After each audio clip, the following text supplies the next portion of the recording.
हेमंत सोरेन ने कोयला मंत्री प्रहलाद जोशी से की मुलाकात, खनन से जुड़े मुद्दों पर हुई बात। झारखंड के मुख्यमंत्री हेमंत सोरेन ने सोमवार को दिल्ली में कोयला और खनन मामलों के केंद्रीय मंत्री प्रहलाद जोशी से मुलाकात की। इस दौरान खनन से जुड़े विभिन्न मुद्दों पर विस्तार से बात हुई। मुलाकात के बाद केंद्रीय मंत्री प्रहलाद जोशी ने सोशल मीडिया के माध्यम से जानकारी दी कि झारखंड के मुख्यमंत्री हेमंत सोरेन ने उनसे मुलाकात की। इस दौरान खनिज संपदा से समृद्ध झारखंड राज्य में खनन से जुड़े विभिन्न मुद्दों पर विस्तार से मंत्रण हुई। केंद्र सरकार की ओर से मुख्यमंत्री से कोल ब्लॉक को जल्द परिचालन शुरू करने में मदद करने का आग्रह किया गया। उन्होंने बताया कि प्रधानमंत्री नरेंद्र मोदी की अगुवाई में केंद्र सरकार राज्य के विकास और लोगों के कल्याण के प्रति कटिबद्ध है। उन्होंने सीएम सोरेन से राज्य में कोयला उत्पादन बढ़ाने के लिए कोल ब्लॉक्स को जल्द परिचालन शुरू करने में मदद देने की गुजारिश की है। साथ ही झारखंड का राजस्व बढ़ाने और राज्य के लोगों के लिए रोजगार के अवसर बढ़ाने के लिए खनिज संसाधनों को समुचित उपयोग करने में भी अपना सहयोग देने की अनुरोध किया है।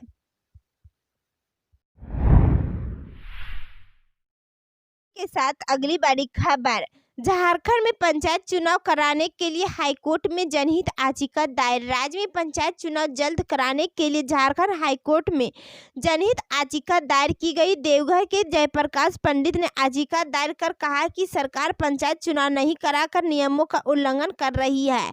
संविधान के अनुच्छेद 243 में यह स्पष्ट प्रावधान है कि कार्यकाल समाप्त होते ही चुनाव कराया जाना अनिवार्य है, लेकिन झारखंड सरकार पंचायतों को सशक्त कराने के बदले सारे अधिकार अपने पास रखना चाहती है। याचिका में सरकार के 7/1/2021 को जारी उस आदेश पर रोक लगाने को भी कहा गया जिसमें पंचायत चुनाव को आगे बढ़ाते हुए 6 माह के लिए सभी प्रतिनिधियों का अधिकार दिए गए हैं। याचिका में कहा गया है कि कार्यकाल बीतने के बाद जनप्रतिनिधियों को 6 माह का अधिकार बढ़ाने का प्रावधान नहीं है, इसलिए सरकार के आदेश पर रोक लगा देना चाहिए।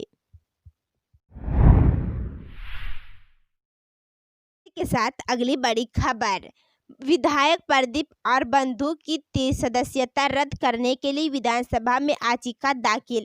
भाजपा के प्रदेश उपाध्यक्ष विनोद शर्मा ने मंगलवार को झारखंड विधानसभा अध्यक्ष के ट्रिब्यूनल में प्रदीप यादव और बंधु तिर्की की सदस्यता समाप्त करने हेतु मामला दायर किया।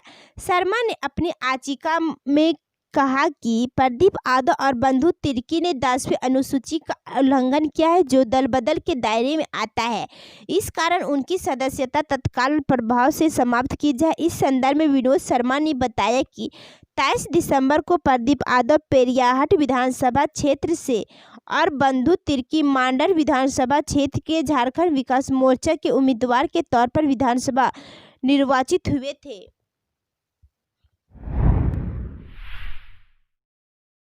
के साथ अगली बड़ी खबर, अमलगम स्टील की 2 कंपनियों पर आयकर छापेमारी, मिली कई गड़बड़ियां। सरायकेला खरसावां जिले के कांडा स्थित अमलगम स्टील की 2 कंपनियों में इनकम टैक्स की टीम ने मंगलवार को छापेमारी की। सूत्रों की माने तो Amalgam Steel and Power Limited व Amalgam Steel and Private Limited में जांच के दौरान टीम को कई गड़बड़ियां मिली। हालांकि मामले में टीम में शामिल अधिकारियों ने कुछ भी बोलने से इनकार किया।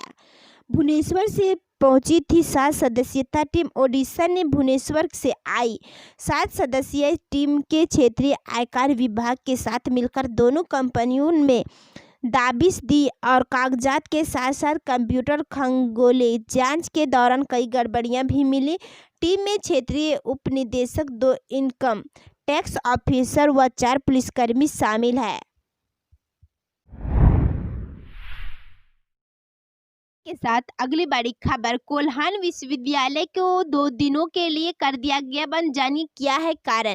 कोल्हान विश्वविद्यालय को 20 जनवरी तक के लिए बंद कर दिया गया। इस दौरान सभी कार्यालय और प्रशासनिक भवन बंद रहेंगे। सोमवार को केयू के एक पदाधिकारी के कोरोना पॉजिटिव होने पर यह निर्णय लिया गया। केयू के उस पदाधिकारी ने स्वयं खुद को कोरोना संक्रमित होने की जानकारी दी। विश्वविद्यालय बुधवार तक बंद रहेगा। इस दौरान सभी कार्यालयों के महत्वपूर्ण काम वर्क फ्रॉम होम होंगे। सैनिटाइजेशन के बाद विश्वविद्यालय गुरुवार को खुलेगा। इससे पहले ही कोल्हान विश्वविद्यालय मुख्यालय में कोरोना संक्रमित मिलने के कारण बंद किया जा चुका है।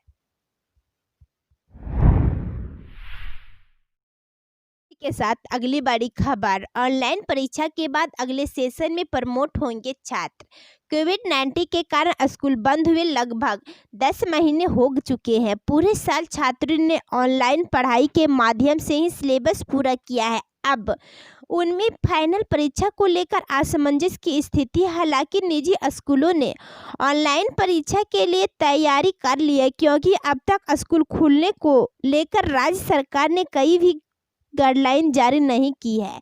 अगले महीने स्कूलों में ऑनलाइन से ही फाइनल परीक्षा होगी। इसके बाद ही छात्रों को अगले क्लास में प्रमोट किया जाएगा।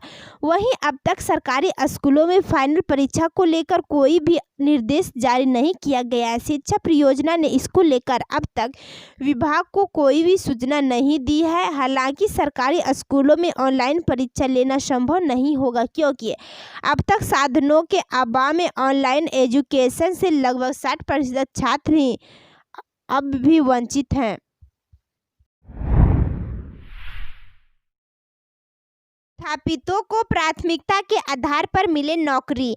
विधायक बंधु तिर्की ने कहा कि आदिवासियों मूलवासियों द्वारा HEC की स्थापना के लिए आवंटित भूमि का उद्देश्य बदलकर 22 विभिन्न संस्थानों को दिए गए हैं। इन संस्थानों में विस्थापितों को प्राथमिकता के आधार पर नौकरी दी जाए। उन्होंने कहा कि 1958 में आदिवासियों मूलवासियों ने HEC की स्थापना और राष्ट्र के विकास के नाम पर अपनी जमीन दे दी।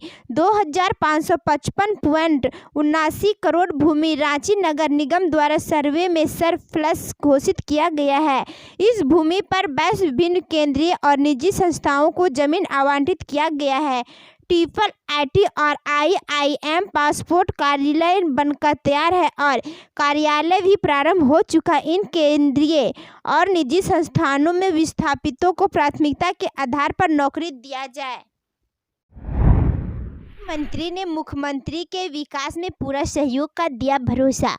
मुख्यमंत्री हेमंत सोरेन इन दिनों दिल्ली दौरे पर हैं। वे लगातार केंद्रीय मंत्रियों से मुलाकात कर रहे हैं। वैसे तो सीएम मुलाकातों के दौर को शिष्टाचार भेंट बता रहे हैं, लेकिन वार्ता के क्रम में झारखंड के विकास और बेहतर प्रदर्शन पर चर्चा हो रही है। इसी क्रम में मुख्यमंत्री हेमंत सोरेन को दिल्ली में मुलाकात के दौरान गृह मंत्री अमित शाह ने झारखंड सरकार को बेहतर प्रदर्शन करने में केंद्र सरकार का पूरा सहयोग देने का आश्वासन दिया है। सीएम ने ये बातें मंगलवार को एक टीवी चैनल पर इंटरव्यू के दौरान कही। सीएम ने कहा कि केंद्र और राज्य के बीच बेहतर कार्य प्रणाली मजबूत बनी रहे, इस पर उनका विशेष ध्यान रहता है। गैर भाजपा शासित राज्यों के साथ केंद्र सरकार के पक्षपात के सवाल पर उन्होंने कहा कि मौजूदा स्थिति में राज्यों की केंद्र से उम्मीदें अधिक हैं। वीडियो में बस इतना ही। वीडियो को देखने के लिए धन्यवाद।